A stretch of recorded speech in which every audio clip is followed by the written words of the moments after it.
बिस्मिल्लाहिर्रहमानिर्रहीम, अस्सलाम वालेकुम। मैं ज़की अब्बास हूं।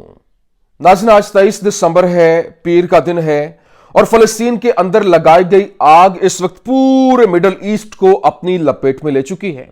वो जंग जो फ़लस्तीन के अंदर छेड़ी गई थी वो वहां से निकलती हुई लेबनान पहुंची, लेबनान से शाम, शाम से यमन और इस पूरे के पूरे रीजन को वो अपनी लपेट में ले चुकी है। और जिस तरीके से पहले दिन से लेकर यमन की जानिब से फलस्तीन का साथ दिया गया और वहां पर इस 1 साल और 3 महीने के अरसे के दौरान पूरे के पूरे समंदर के ऊपर अपना कंट्रोल हासिल करके रखा, कंट्रोल जमा के रखा और यहां तक कि इजराइल के जहाजों को नहीं गुजरने दिया जा रहा था। 200 के करीब जहाजों को टारगेट किया गया और फिर अमेरिका, बरतानिया मिलकर यमन के ऊपर हमले भी करते रहे। लेकिन उनकी एक जुबान थी, एक वादा था और उन्होंने कहा था कि जब तक गजा के अंदर जंगबंदी नहीं हो जाती तब तक हम पीछे नहीं हटेंगे, हमारे हमले नहीं रुकेंगे। और पिछले एक हफ्ते से हमने देखा कि एक बार फिर से जो यमन है उसकी जानिब से इजराइल के ऊपर हमले ज्यादा से ज्यादा शुरू कर दिए गए, उनके अंदर तेजी आ गई और फिर इजराइल जो है वो भी बमबारी करके गया, उसने वहां पर हमले किए। और गुज़श्ता रोज जिस तरह से मैंने आपको खबर दी थी, मैंने आपको बताया था कि जो अमेरिकी F-18 जो जंगी तैयारा है वो निशाना बना और ये जो रात का ऑपरेशन उनकी जानिब से किया गया जिसमें बाकायदा तौर पर बरतानिया और अमेरिका ने मिलकर ये जो ऑपरेशन किया उसमें इनका जो जंगी तैयारा जो है वो गिर गया था, तबाह हुआ था। इसको लेकर बाकायदा तौर पर अब जो यमनी होशी हैं उनकी जानिब से ऑफिशियल स्टेटमेंट जो है वो भी सामने आ गई है और उन्होंने बाकायदा तौर पर बता दिया कि कैसे उन्होंने ये जंगी तैयारा मार गिराया। और फिर अब यमन के जानिब से 8 क्रूज मिसाइलों, 17 ड्रोन्स के साथ जो है वो हमला किया गया और अमेरिकी एयरक्राफ्ट कैरियर और जो बहरी बेड़े हैं, बहरी जहाज जो इनके जंगी बहरी बेड़े, वो जनाबे वाला वहां से पीछे हटने पर मजबूर हो गए। वहां से वो समंदर उनको खाली करना पड़ा। कैसे, ये बड़ी अहम तरीन स्टोरी है। एक सुपर पावर और वो जो एक गरीब मुल्क, अरब गरीब मुल्क जो है वो कैसे पूरी के पूरे मंजरनामे को तब्दील करता हुआ दिखाई दे रहा है। कुछ दिन पहले मैंने आपको खबर दी थी, मैंने आपको बताया था कि इनके पास जो जदीद तरीन हथियार है, एडवांस्ड जो टेक्नोलॉजी है वो पहुंच चुकी है और बाकायदा तौर पर उसका नजारा हमने गुज़श्ता रोज देखा भी कि कैसे इजराइल के अंदर जो इनके मिसाइल हैं वो गए और वो अपनी डायरेक्शंस बदल रहे थे। मतलब वो रॉकेट्स, जो वो मिसाइल थे, वो अपनी डायरेक्शन बदलते हुए बाकायदा तौर पर जो इनके आयरन डोम और इनका दिफाई निज़ाम है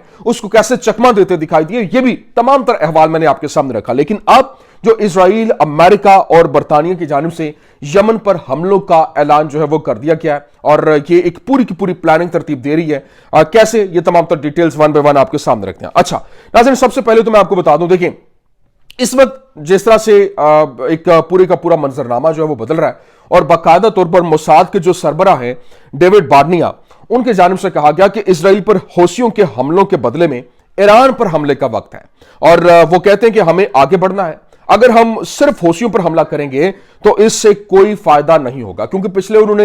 एक अरसे से देखा कि वो वहां पर बमबारी करके आते हैं, वो उनके एसेट्स को निशाना बनाते हैं, लेकिन फिर भी उनके हमले नहीं रुकते। लेकिन ये पूरी की पूरी प्लानिंग अभी तरतीब दे रहे हैं और यहां पर अब ईरान की तरफ जो मूव करते हुए दिखाई दे रहा है और पूरी की पूरी तवज्जो का मरकज ईरान बनता दिखाई दे रहा है। और शायद यहां पर अब अगला टारगेट जो इनका यह है कि वो ईरान को टारगेट पे लें और ईरान के ऊपर हमला किया जाए। लेकिन यहां पर जो यमनी होशी हैं उनकी जानिब से बाकायदा तौर पर हमलों के हवाले से अब ऑफिशियल स्टेटमेंट जो है वो जारी कर दी गई है। वो मैं ऑफिशियल स्टेटमेंट आपके सामने रख देता हूं, क्योंकि गुज़श्ता रोज जो F-18 जंगी तैयारा जो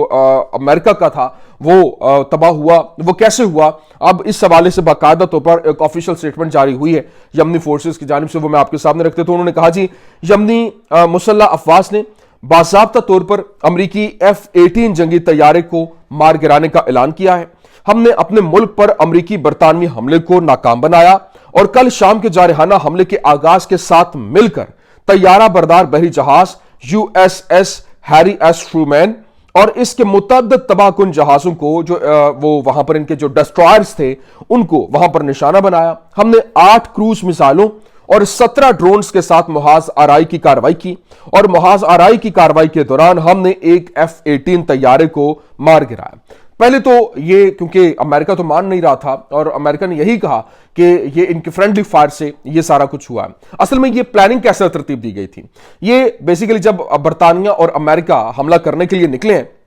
और उन्होंने वहां से उड़ान भरी एयरक्राफ्ट कैरियर से और वो वहां से जब यहां पे पहुंचे और ये एक पूरे का पूरा ٹریپ جو ہے وہ یمنی فورسز کی جانب سے بچھایا گیا تھا، اور یہ پوری کی پوری پلاننگ ان کی جانب سے صرف وہ اکیلے نہیں تھے، کیونکہ روس اور چائنا جو ہے ان کی بیک کے اوپر ہے، اور جدید ترین ہتھیار ان کو دیے گئے ہیں، اور یوں سمجھ لیں کہ ٹیسٹ کرنے کے لیے دیے گئے ہیں کہ ان کے ریزلٹس کیا آتے ہیں۔ اب یہاں پر جو وہاں پر آئے ہیں انہوں نے وہ بمباری کر رہے ہیں، ابھی انہوں نے حملہ شروع کیا ہی ہے، اور پیچھے سے ان کو کال آتی ہے کہ یہاں پہ جو پیچھے سے انہوں نے ڈسٹرائر اور ان کو نشانہ بنانا شروع کر دیا ہے، فیل فور واپس آؤں اور اپنے جو بحری بیڑا اور جو ایئر کرافٹ کیریئر ہے اس کو بچائیں۔ تو جناب والا وہ فیل فور انہوں نے اپنے جہازوں کو واپس موڑا، جو ہی وہ واپس موڑا تو جو ڈائریکٹلی ہٹ ہوا ان کا جہاز جو ہے F-18 اس کو نشانہ بنا دیا گیا اور وہ گر گیا۔ اب یہاں پر اس کے بعد حکومت جو ہے امریکہ کی جانب سے باقاعدہ طور پر سٹیٹمنٹ جاری ہوئی کہ فرینڈلی فائر سے یہ ہوا، لیکن اب یہاں پر جو باقاعدہ طور پر حوثیوں کی جانب سے آفیشیل سٹیٹمنٹ جاری کی گئی اور بتایا گیا کہ دشمن کے بیشتر جنگی طیاروں نے یمنی ایئر سپیس کو بحیرہ احمر میں بین الاقوامی پانیوں کی فضائی حدود کے لیے چھوڑ دیا تاکہ طیارہ بردار بحری جہاز کو نشانہ بنایا جا سکے، اور میزائل فورس، بحری افواج اور فضائیہ کے ایک سے زیادہ حملوں کا نشانہ بننے کے بعد نشانہ بنایا ہوا طیارہ بردار اپنے سابقہ مقام سے شمالی بحیرہ احمر کی طرف سے پیچھے ہٹ گیا، اور وہاں سے وہ بھاگ نکلنے پر مجبور ہوا۔ تو یہ ان کی جانب سے باقاعدہ طور پر بتایا، اور یمنی حوثیوں نے یہ دعویٰ کیا کہ زیادہ تر جیٹ طیاروں کے یمنی فضائی حدود سے بحیرہ احمر کے لیے روانہ ہونے کے بعد جو طیارہ بردار بحری جہازوں کے دفاع کے لیے ان کو نشانہ بنایا گیا، اور حوثی فورسز کا کہنا ہے کہ انہوں نے امریکی طیارہ بردار بحری جہاز ہیری ایس ٹرومین کو 8 کروز میزائلوں اور 17 ڈرون سے نشانہ بنایا۔ لیکن اس کے ساتھ ساتھ جو امپورٹنٹ خبر ہے، ابھی یہ جو لکھا ہوا میں آپ کے سامنے وہ اناؤنسمنٹ ان کے پڑھ بھی دیتا ہوں، انہوں نے کہا جی with cruise missiles and drones which resulted in a state of confusion in the response which resulted in the injury and crash of a warplane, the withdrawal of warplanes from Yemeni airspace and the retreat of aircraft carrier USS Harry S. Truman towards the northern Red Sea۔ مطلب انہوں نے باقاعدہ طور پر بتایا کہ وہ بحیرہ احمر سے وہ باہر نکلنے پر مجبور ہوئے، کروز میزائلوں اور ڈرونز کے ساتھ جب ان کے اوپر حملہ ہوا تو وہ کنفیوز ہوئے کہ یہاں سے اب نکلنا کیسے۔ جب وہ وہاں سے انہوں نے نکلے تو ان کا جہاز جو ہے وہ گرا دیا گیا، اور اسی کی وجہ سے جو حالات یکسر وہاں پر تبدیل ہوتے ہوئے دکھائی دیے۔ لیکن یہاں جو امپورٹنٹ خبر ہے وہ الجزیرہ کی جانب سے رپورٹ کیا گیا، پھر جو معریف اخبار ہے جو اس وقت کہہ لیں کہ اسرائیل کا، اس کی جانب سے بھی کہا گیا، اس نے کہا تھا Israeli armies intelligence division is tracking Houthi military targets in Yemen in preparation for targeting them۔ مطلب وہ اب پوری کی پوری پلاننگ ترتیب دے رہے ہیں کہ کیسے انہوں نے ان کو ٹارگٹ کرنا ہے، اس کے اوپر حملہ کیسے کرنا ہے، اور یمن کے اوپر جا کر وہ حملوں کی تیاری کر رہے ہیں۔ پہلے بھی جس طرح سے کل جب انہوں نے حملہ کیا ہی تھا تو اسی وقت فل فور انہوں نے کہا کہ ہمارا اس کے اندر کوئی ہاتھ نہیں ہے، ہم اس کے اندر ملوث نہیں ہیں، لیکن اب پوری کی پوری تیاری کے ساتھ جس میں اسرائیل، امریکہ، برطانیہ یہ مل کر یمن کے اوپر حملہ کرنے جا رہے ہیں، اور اس کی تیاری جو ہے وہ پوری کر لی گئی۔ ابھی جس طرح سے معریف اخبار کی جانب سے یہ کنفرمیشن بھی دی گئی ہے کہ کیسے یہ حملہ ہوگا اور اس کی تیاری جو ہے وہ کیسے کی گئی ہے۔ لیکن یہاں پر جو معریف اخبار نے مزید بھی بتایا، اس نے کہا the Israeli army and the security establishment acknowledged that fighting al-Houthi is complicated due to the difficulty of gathering intelligence information۔ مطلب جس طرح سے انہوں نے لبنان کے اوپر بمباری کی، وہاں سے فضائی جو ان کی حدود کراس کرتے تھے وہاں پر جا کے حملہ کرتے تھے، پھر واپس آ جاتے تھے۔ اسی طرح سے شام کے اندر ہم نے دیکھا کہ وہاں پر بھی وہ تقریباً 440 مربع کلومیٹر جو ہے اس سے بھی زیادہ جو ان کی زمین جو ہے وہ ہتھیا چکی ہیں، وہ آگے بڑھتے چلے جا رہے ہیں، اب فری ایئر سپیس ان کے پاس موجود ہے۔ لیکن یہاں پر باقاعدہ طور پر وہ اعتراف کر رہے ہیں، انہوں نے کہا کہ جو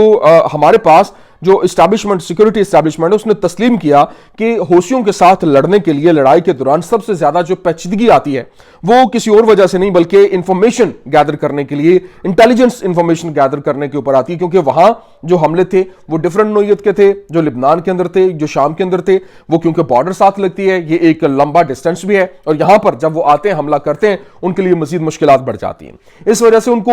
وہاں پہ پہلے تو یوں کہہ لیں کہ ہیومن انٹیلیجنس بھی ہوتی ہے، لیکن وہ پہلے بھی جب حملے ہوئے وہ اسی بیس پہ ہوئے، لیکن یہاں پر مزید ان کے حملے جو ہے وہ ناکام ہوتے ہوئے دکھائی دے رہے تھے۔ اسی وجہ سے انہوں نے یہ تسلیم کیا کہ یہ جو پورے کا پورا سینیریو ہے، یہاں پر جو کمپلیکیشنز آ رہی ہیں وہ انفارمیشن گیدرنگ کے اندر آ رہی ہیں، انٹیلیجنس انفارمیشن کو لے کر یہ سب سے بڑا ایک میجر ڈرا بیک ہے۔ لیکن یہاں مزید اسرائیلی میڈیا نے رپورٹ کیا، کان چینل جو ہے وہ رپورٹ کر رہا ہے، اس نے کہا کہ in Yemen they act freely and it is unpredictable what they will do and they are increasing their attacks against Israel. मतलब उन्होंने वाज़ेह तौर पर कहा कि जो यमन है वो बड़ा एक्ट फ्रीली कर रहा है, जिस तरह से आजादाना तरीके से वो हमले कर रहा है, ये एक अनप्रेडिक्टेबल है और इसकी प्रोडिक्शन तक नहीं की जा सकती थी, सोचा नहीं जा सकता था. व्हाट दे विल डू, वो क्या कर रहे हैं, and they are increasing their attacks against Israel. मतलब वो अपने हमलों की शिद्दत में इजाफा कर रहे हैं, वो तादाद में इजाफा कर रहे हैं. और ये एक बहुत हैरान कुन अमल है कि ये किस तरह से ये पूरी की पूरी प्लानिंग जो है वो तरतीब दी गई है. लेकिन यहां पर अब जो सिचुएशन है वो यकसर तब्दील हो रही है. आने वाले दिनों में मजीद हालात जो है वो बदलते हुए दिखाई दे रहे हैं और ये एक बहुत बड़ा मार्का जो है वो यहां पर इसी सरजमीन के ऊपर होता हुआ दिखाई दे रहा है. क्योंकि पहले जो बरतानिया की जानिब से, अमेरिका की जानिब से पहले भी हमले किए गए थे और जब जितनी बार हमले किए गए, अभी गुज़श्ता रोज ही यमनियों की जानिब से ये स्टेटमेंट जो है वो सामने आई थी और उन्होंने कहा था कि अगर यहां पर हमला एस्केलेशन हमारे खिलाफ होती है, जिस तरह से एस्केलेशन होगी उसी रेस्पॉन्स के साथ इनके खिलाफ जो है एस्केलेशन होगी और हमला होगा. तो इसका मतलब ये है कि ये एक, हालांकि वो एक गरीब मुल्क है, हालांकि वो एक छोटा सा मुल्क है और अरब ममालिक के अंदर अरब जितने दीगर अरब ममालिक हैं उनके अगर काउंट किया जाए तो ये सबसे गरीब मुल्क कंसिडर किया जाता है. लेकिन इसके बावजूद ईमानी ताकत से ये बहुत ज्यादा अमीर है और यहां पर उन्होंने 1 साल 3 महीने 4 महीने गुजरने के बावजूद आज भी वो अपने स्टैंड्स के ऊपर खड़े हैं. वो मुल्क के अंदर तबाही होती है, उनके बमबारी होती है, इसके बावजूद वो खड़े होते हैं. हर जुमे के जुमे एक बड़ा इज्तिमा होता है, हालात मंजर पूरे का पूरा तब्दील होता है. अभी वो दोबारा से खड़े हो चुके हैं और वो रशिया के साथ भी खड़े हैं, रशिया के अंदर भी जाके वो यूक्रेन के खिलाफ लड़ रहे हैं. दूसरी तरफ जो है वो चाइना के साथ भी, और चाइनी टेक्नोलॉजी, चाइनीज हथियार और फिर जो रूसी टेक्नोलॉजी, रूसी हथियार जो है वो इनके पास, इनको यकीनी तौर पर मौसूल हो रहे हैं. लेकिन यहां पर खतरनाक चीज ये है जो इनके मोसाद के सरबराह की जानिब से जो एक कहा गया, इंडिकेटर दिया गया कि ईरान जो है उसके खिलाफ जाने की जरूरत है. इसका मतलब यह है कि अगली बारी ईरान की, और ईरान के ऊपर भी यह हमले की तैयारी कर रहे हैं. और ये देखना यह है कि ईरान कैसे रेस्पॉन्ड करता है, ईरान किस तरह से रिटेलिएट करता है. क्या ये वाकई में ईरान के ऊपर हमला करेंगे? और अगर ईरान के ऊपर हमला होता है तो यूं कह लीजिए कि ये एक बहुत भयानक किस्म की लड़ाई जो है वो शुरू होगी, जो कि ना खत्म होने वाली होगी. क्यों? क्योंकि ईरान, चाइना, रशिया, जो शुमाली कोरिया, ये एक पूरे का पूरा ब्लॉक है और वहां पे अभी जो सिचुएशन है वो अक्सर तब्दील हो रही है. क्योंकि इस वक्त एंगेज जो रशिया है वो फुली तौर पर यूक्रेन में एंगेज है. शायद इसी चीज का फायदा उठाते हुए वो ईरान के ऊपर हमला करने की तैयारी कर रहे हैं, जो कि अब देखना यह कि ईरान अपने आप को कैसे सेव करता है. ये तो अभी हमले के बाद या फिर उसी सिचुएशन के दौरान जो है वो चीजें वाज़ेह होंगी. ये कुछ अहम तरीन अपडेट्स थी, मैंने कहा आपके सामने रख दें. उम्मीद करते हैं वीडियो आपको पसंद आई होगी. पसंद आने की सूरत में लाइक कीजिए, शेयर कीजिए और हमारे चैनल को सब्सक्राइब करना मत भूलिएगा. शुक्रिया.